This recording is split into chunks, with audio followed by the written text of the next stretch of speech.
তোমাদের বাড়িতে যদি মাঝে মধ্যে শুধু আলু থাকে আর রাস্তা থেকে কিংবা বাজার থেকে মাছ কিনে আনলে, তো আজকে তোমাদের সেটাই দেখাবো। তো আমার বাড়িতে রয়েছে আলু আর আমি রেখেছি আজকে মাছ। তো আলু দিয়ে মাছের কিভাবে ঝোল করি সেটাই তোমাদের সঙ্গে শেয়ার করব। তো চলো, হে এভরিওয়ান, তোমরা সবাই কেমন আছো? আশা করি সবাই ভালো আছো, আমিও খুব ভালো আছি। তো আজকের রেসিপিটা হচ্ছে, তো প্রথমেই দেখো আমি কিছু তেলাপিয়া মাছ নিয়ে নিয়েছি। তো এগুলো তেলাপিয়া ছোটোটা আর বড় হয়ে গেলে কিন্তু এই মাছটাকে লাইলন টিকা মাছ বলে। তো এটা মোটেও তেলাপিয়া ছিল না, এটা ছিল লাইলন টিকা মাছ। তো লাইলন টিকা মাছের আমি আলু দিয়ে কিভাবে ঝোল করব সেটাই তোমাদেরকে বলবো।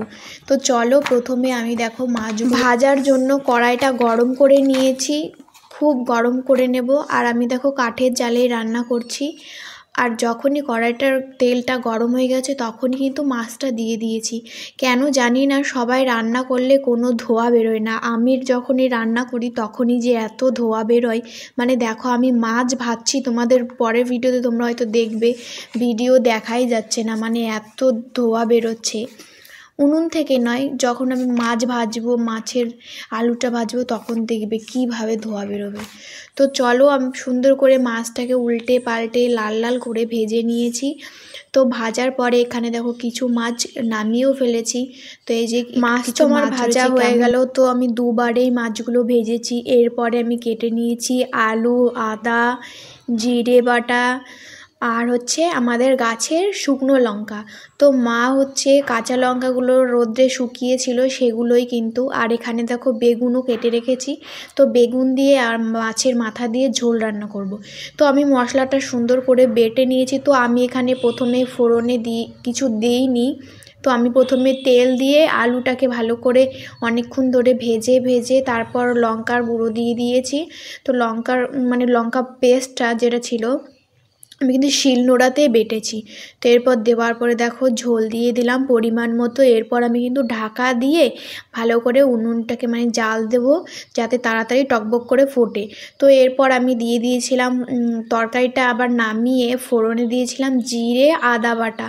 তো দেখো আমার বলতে বলতে কিন্তু তরকারিটা প্রায় কমপ্লিট হয়ে গেছে। আর তরকারিটা নামানোর আগে মাছটা দিয়ে দিয়েছি। তো দেখো কেমন হয়েছে। আর এখানে ছিল বেগুনের তরকারি।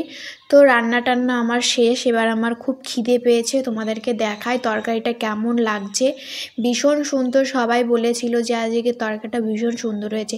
আর মাছটা যা টেস্টি ছিল না, তোমাদের কি বলবো, ভীষণ টেস্ট ছিল মাছটা। আর এই ভিডিওটা দেখো এখানে উল্টো হয়ে গেছে, তো পাল্টা এবার দেখবে। তো এখানে আমি বেগুন দিয়ে খাচ্ছিলাম। তো আমার খেতে কিন্তু বেশ দারুণ লাগছিল। দুপুর গড়িয়ে দেখো বিকাল হতে চললো, বেশ খিদে পেয়ে গেছে। আর এই যে দেখো বড় মাছটা আমি নিয়ে নিয়েছি। তো আমাদের বাড়িতে এমনই, যদি সবচেয়ে বড় মাছ হয় সেটা কিন্তু আমিই খাই। তো মাছটা এখানে ভীষণ টেস্ট। আর আমি কি বলি বন্ধুরা, এতটা ঝাল হয়েছিল না, তোমাদেরকে কি বলবো। তোমাদের দাদা ভাই ভীষণ ঝাল খেতে পছন্দ করে। আর আলুর তরকারি যদি হয় না, একটু ঝাল বেশি দিতেই কিন্তু হয়। তোমরাও এভাবে বানিয়ে খেয়ে দেখতে পারো। কি বলবো, মাছটা এত সুন্দর খেতে, ভীষণ সুন্দর। আর যা লঙ্কা দিয়েছি না আজকে, আমি ঝালেই মরে যাচ্ছি, খেতেই পাচ্ছি না। ভীষণ দারুণ টেস্ট। তোমরা এভাবে কিন্তু অবশ্যই বানিয়ে খাবে, দারুণ হয়েছে, দারুণ। আর এত ঝাল তোমাদের কি বলবো, আমি ইচ্ছা করে আজকে বেশি ঝাল দিয়েছি। তোমাদের দাদাভাই ঝাল খেতে ভীষণ পছন্দ করে, একটু বেশি করে ঝাল দিয়েছি।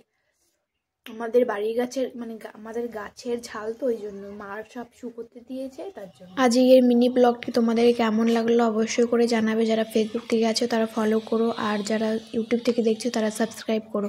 আর আমি যদি কোনো ভুল কিছু বলে থাকি তাহলে এগুলো প্লিজ ইগনোর করো, যেটা আমার মনে হয়েছে সেটাই বলেছি।